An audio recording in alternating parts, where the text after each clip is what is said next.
नमस्कार, ओम शांति। बहुत बहुत स्वागत और अभिनंदन आप सभी का 21 मई 1970 की अव्यक्त मुरली चिंतन में। तो आज प्यारे शिव बाबा ने भिन्नता को मिटाकर एकता का अनुभव करने की बहुत सुंदर युक्तियां बताई हैं। ऐसा लगता है जैसे बाबा बहुत प्यार से, बहुत करीब से हम बच्चों के पुरुषार्थ की यात्रा को देख रहे हैं और हमें गाइड कर रहे हैं। आज की इस मुरली के चिंतन में बाबा हमारे पुरुषार्थ की जो अभी की स्थिति है उसमें जो शक्तियां छुपी हुई हैं और मंजिल तक पहुंचने के रास्ते, उन पर बहुत स्नेह से रोशनी डाल रहे हैं। तो चलिए आज बाबा के इन अनमोल महावाक्यों की गहराई में उतरते हैं और समझने का प्रयास करते हैं कि बाबा हमें व्यक्तिगत रूप से क्या इशारा दे रहे हैं, कैसे हमारी उन्नति चाहते हैं। शुरुआत में ही बाबा एक बहुत ही मार्मिक चित्र खींचते हैं। वो हर बच्चे में दो खास बातें देख रहे हैं। हाँ। एक है पुरुषार्थ में अभी तक रही हुई मार्जिन, मतलब वो कमी या गुंजाइश जो अभी भरने को बाकी है। और दूसरी है हर एक की माइट, यानी वो आंतरिक शक्ति, वो सामर्थ्य जो हर आत्मा में भरपूर है। ये देखना कितना अद्भुत है। बाबा सिर्फ कमियां नहीं देख रहे हैं, ना ही सिर्फ शक्तियां। हाँ। वो दोनों को एक साथ देख रहे हैं। एक तरफ वो पहचान रहे हैं कि मंजिल तक पहुंचने में अभी कितनी दूरी है, कहां-कहां सुधार की जरूरत है, जिसे वो मार्जिन कह रहे हैं। अच्छा। और दूसरी तरफ उसी पल वो हमारी माइट, हमारी उस अपार क्षमता को भी देख रहे हैं जो हमें उस मार्जिन को भरने की ताकत देती है। हाँ। इसमें बाबा का कितना गहरा स्नेह और प्रोत्साहन छिपा है। हाँ, ये बात तो है। ऐसा नहीं कि बाबा सिर्फ कमी देख के निराश हो रहे हैं, वो कमी के साथ साथ उस शक्ति को भी देख रहे हैं जिससे वो कमी पूरी हो सकती है। और दिलचस्प बात यह है कि बाबा कहते हैं जितनी माइट है उतनी ही मार्जिन भी दिख रही है। इसका क्या मतलब हो सकता है? ये है कि हमारी क्षमताएं तो बहुत हैं, अपार हैं, लेकिन शायद हम उनका पूरा उपयोग नहीं कर पा रहे हैं, इसीलिए वो मार्जिन या कमी दिखाई दे रही है। अच्छा, अगर हम अपनी पूरी माइट को जगा लें, उसे काम में लगा दें, तो ये मार्जिन अपने आप ही खत्म हो जाए। बाबा का ये नजरिया हमें अपनी असलियत दिखाता है। अपनी शक्तियों को भी देखो और अपनी अभी की स्थिति को भी मानो, ताकि पुरुषार्थ सही दिशा में हो सके। और इसी दृष्टि के साथ बाबा भविष्य की बहुत ऊंची स्टेज का लक्ष्य भी सामने रख रहे हैं, मास्टर जानी जाननहार बनना। ये अवस्था सुनने में ही कितनी शक्तिशाली लगती है, इसका अनुभव कैसा होगा? मास्टर जानी जाननहार। हाँ, ये वो स्थिति है जब हमारी आंतरिक शुद्धता और शक्ति इतनी बढ़ जाए कि हम दूसरों के मन के संकल्पों को भी उतनी ही क्लैरिटी से जान सकें जैसे कोई हमें बोलकर सुना रहा हो। अच्छा। ये कोई चमत्कार या सिद्धि नहीं है, बल्कि आत्मा की अपनी नेचुरल शक्ति की पीक है, जो पवित्रता और योग बल से जागृत होती है। बाबा इशारा दे रहे हैं कि ये मंजिल हर एक के लिए मुमकिन है, अगर हम अपनी माइट का सही इस्तेमाल करें और मार्जिन को मिटा दें। ये दिखाता है कि बाबा हमें कहां तक ले जाना चाहते हैं, ज्ञान, गुण और शक्तियों में एकदम संपूर्ण।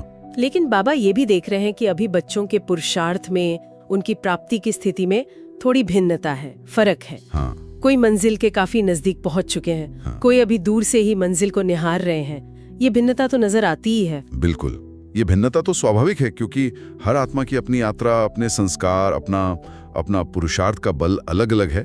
बाबा इस भिन्नता को यथार्थ रूप से देख रहे हैं, उसे स्वीकार भी कर रहे हैं। लेकिन यहाँ बाबा का मकसद सिर्फ इस भिन्नता को नोट करना नहीं है। नहीं, उनकी दृष्टि इससे कहीं आगे जाती है। वो इस भिन्नता को मिटाकर सभी को एकता के सूत्र में पिरोकर एक समान श्रेष्ठ मंजिल तक ले जाना चाहते हैं। तो ये भिन्नता जो पुरुषार्थ के लेवल पर दिख रही है, उसे खत्म करने का लक्ष्य है, पर कैसे, जब सबकी क्षमता, सबकी समझ, सबकी स्थिति अलग अलग है?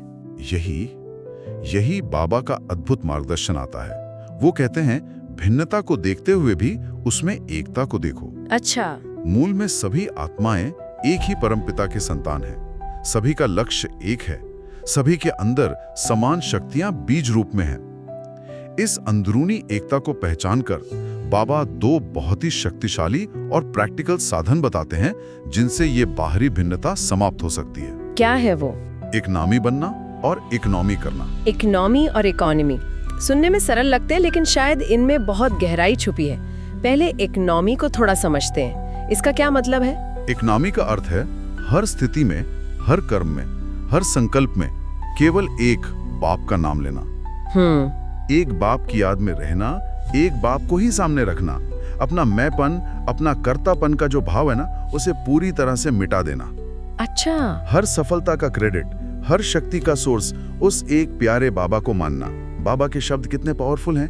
बाबा बाबा कहने से माया भाग जाती है, मैं कहने से माया मार देती है। अरे वाह, ये तो जैसे एक सुरक्षा कवच की तरह हुआ। बिल्कुल। मैं का भाव आते ही जैसे कमजोरी आ जाती है, मुश्किलें बढ़ जाती हैं। बिल्कुल। और बाबा कहते जैसे सारी शक्ति, सारी सुरक्षा मिल जाती है। बिल्कुल सही। ये बाबा की याद एक अभेद्य ढाल है।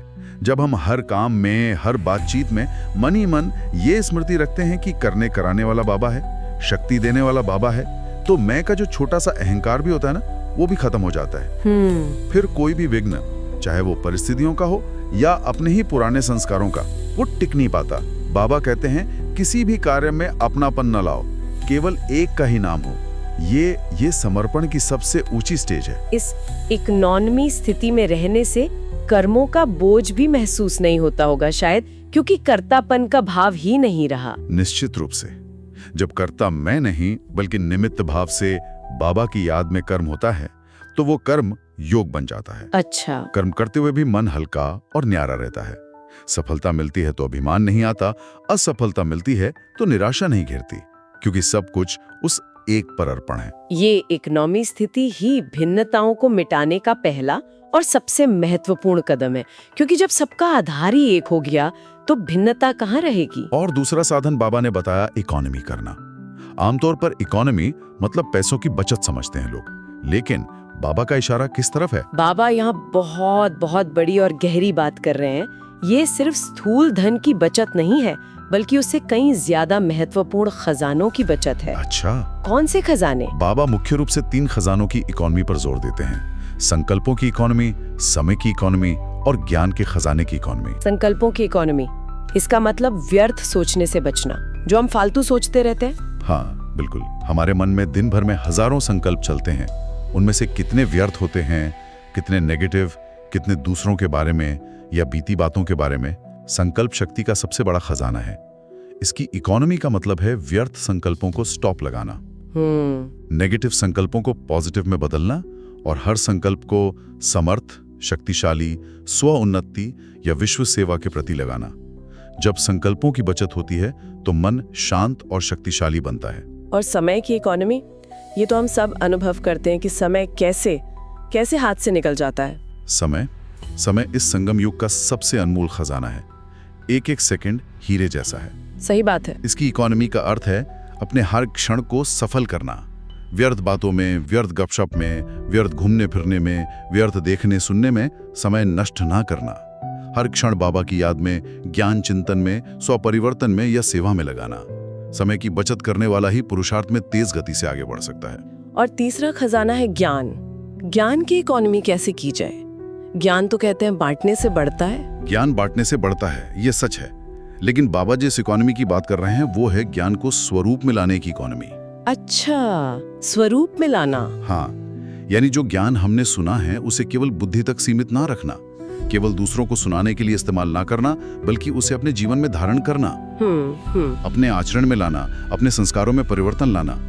ज्ञान की बातें करना और ज्ञान स्वरूप बनना, इसमें अंतर है ना? हाँ बिल्कुल। ज्ञान की इकोनॉमी मतलब ज्ञान के एक एक पॉइंट को जीवन में प्रैक्टिकल में लाकर उसका अनुभव करना, उसकी शक्ति बनना। तो इकोनॉमी और इन तीनों खजानों की इकोनॉमी, संकल्प, समय और ज्ञान, जब ये दोनों साधन हम अपनाते हैं तो ये भिन्नता कैसे मिटती है? क्या कनेक्शन है? देखिए, जब हम एक नामी बनते हैं तो सबका आधार एक बाबा हो जाता है। ठीक है। और जब हम इकोनॉमी करते हैं तो हमारी सारी शक्तियां, संकल्प शक्ति, समय और ज्ञान की शक्ति, वो व्यर्थ जाने से बच जाती हैं। अच्छा। और एक दिशा में यानी आत्मोन्नति और बाबा की याद में लग जाती हैं। अच्छा। इससे क्या होता है?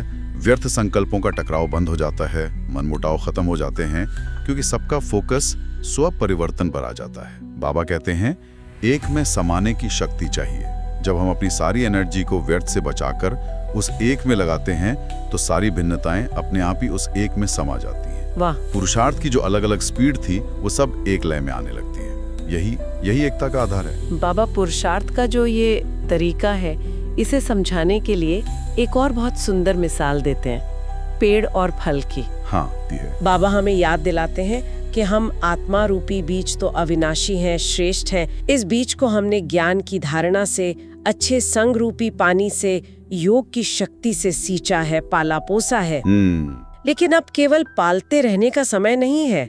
बाबा कहते हैं अब फल स्वरूप बनकर दिखाना है। फल स्वरूप बनना, इसका मतलब है कि जो ज्ञान हमने लिया है, जो पुरुषार्थ किया है, उसका रिजल्ट अब हमारे जीवन में, हमारे चेहरे पर, हमारे व्यवहार में दिखना चाहिए। बिल्कुल। फल क्या करता है?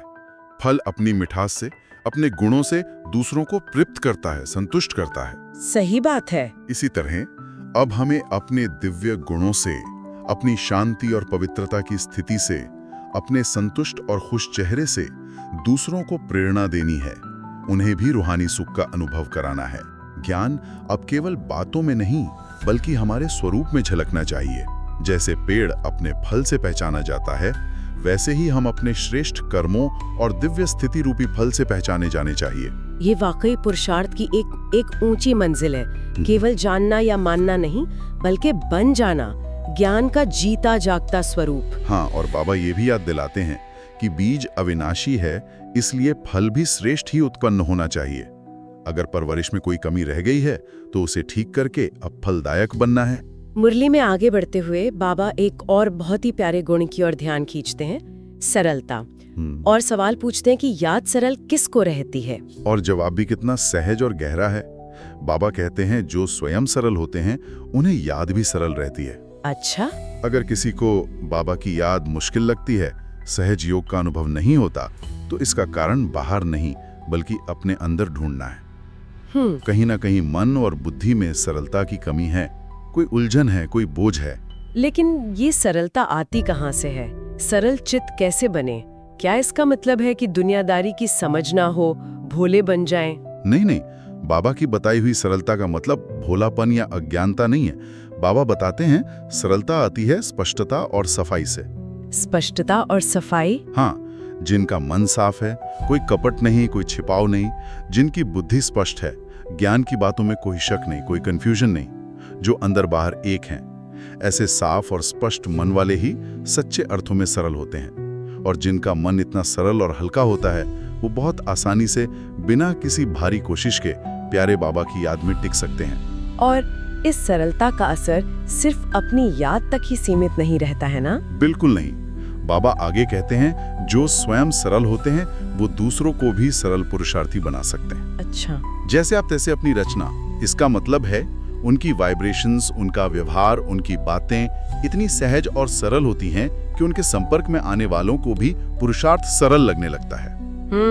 उन्हें भी लगता है कि हाँ, ये तो बहुत सहज है, मैं भी कर सकता हूँ। सरलता में एक नेचुरल आकर्षण होता है, एक पवित्रता होती है जो दूसरों को भी अपनी ओर खींचती है और उन्हें हल्का बनाती है। मुरली के अंत में बाबा एक बहुत मार्मिक इशारा करते हैं। कहते हैं कि जो कहीं से जाते हैं वे अपनी कोई विशेष यादगार छोड़कर जाते हैं। इसका क्या गहरा अर्थ लेना चाहिए? ये सिर्फ फिजिकली कहीं आने जाने की बात नहीं है। बाबा हमारे जीवन जीने के ढंग और हमारे प्रभाव की बात कर रहे हैं। अच्छा। इसका गहरा अर्थ है कि हम इस दुनिया में, अपने सेवा स्थान पर, अपने लौकिक संबंधों में हर जगह अपनी ऐसी छाप छोड़कर जाएं जो दूसरों के लिए यादगार बन जाए। यादगार किस चीज की? हमारे दिव्य गुणों की, हमारी पवित्रता की, हमारी निस्वार्थ सेवा की, हमारी संतुष्टता की, और सबसे बढ़कर हमारे चेहरे और चलन से झलकती हुई एक प्यारे बाबा की याद की। यानी हमारा जीवन ही बाबा की एक जीती जागती यादगार बन जाए। लोग हमें देखकर, हमारे कर्मों को देखकर, हमारी स्थिति को अनुभव करके बाबा को याद कर। बिल्कुल, हम ऐसे बने कि हमारे संपर्क में आने वाला हर व्यक्ति महसूस करे कि हाँ, इन्होंने बाबा से सच्चा प्यार पाया है और उसे जीवन में उतारा है। हमारी हर गतिविधि, हमारा हर बोल, हमारा शांत और शक्तिशाली चेहरा, सब कुछ बाबा की शिक्षाओं का प्रतीक बन जाए। हम एक ऐसी प्रेरणा बने जो दूसरों को भी उस परमपिता परमात्मा की ओर आकर्षित करे, उन्हें भी पुरुषार्थ करने की हिम्मत दे। ये है सच्ची यादगार छोड़कर जाना। तो आज की मुरली का सार देखें तो कितना स्पष्ट और शक्तिशाली है। बाबा हम बच्चों के पुरुषार्थ की भिन्नताओं को देख रहे हैं, लेकिन निराश नहीं हो रहे हैं। बिल्कुल नहीं, बल्कि उन भिन्नताओं को मिटाकर एकता में लाने के लिए बहुत ही स्नेह से, दो अचूक साधन दे रहे हैं, एक नामी बनना और इकोनॉमी करना। हाँ, और इन साधनों का आधार है एक बाप पर अटूट निश्चय और प्यार। जब हर कर्म, हर संकल्प में मैं मिट जाए और केवल मेरा बाबा याद रहे तो एक नामी स्थिति बनती है। और जब हम अपनी अमूल्य शक्तियों, संकल्प, समय और ज्ञान को व्यर्थ गंवाने के बजाय एकाग्र करके बाबा की याद और सेवा में लगाते हैं तो इकोनॉमी होती है। यही दोनों अभ्यास हमें भिन्नताओं से परे ले जाकर एकता का अनुभव कराते हैं। और इसी अभ्यास से हम ज्ञान की बातों से आगे बढ़कर ज्ञान का फल स्वरूप बनते हैं। हाँ। जहां हमारी सरलता, स्पष्टता और संतुष्टता दूसरों के लिए प्रेरणा बनती है और अंततः हमारा पूरा जीवन ही प्यारे बाबा की एक अविस्मरणीय यादगार बन जाता है। बिल्कुल, यह पुरुषार्थ की एक पूरी यात्रा है।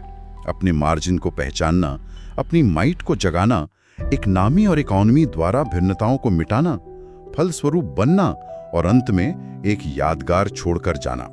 सब कुछ एक दूसरे से जुड़ा हुआ है। तो आज का ये गहरा चिंतन हम सबको ये आत्मनिरीक्षण करने का अवसर देता है कि हमारे अपने पुरुषार्थ की यात्रा में अभी वो मार्जिन कहाँ बची है, कौन सी सूक्ष्म कमी है जिस पर ध्यान देना है। और बाबा ने जो अपार माइट हम सबको दी है उसे और अधिक जागृत करके इन दिव्य साधनों, इकोनॉमी और इकोनॉमी को जीवन में उतारने का दृढ़ संकल्प कैसे करें, कैसे हम अपने सरल, संतुष्ट और योगी जीवन द्वारा प्यारे बाबा की सच्ची यादगार बन सकते हैं। इन प्रश्नों पर गहराई से विचार करना और मुरली के इन महावाक्यों को अपने जीवन का आधार बनाना ही आज के चिंतन की सच्ची सफलता होगी। बाबा का प्यार और उनकी शक्तियां सदा हमारे साथ हैं, बस हमें कदम बढ़ाना है। ओम शांति।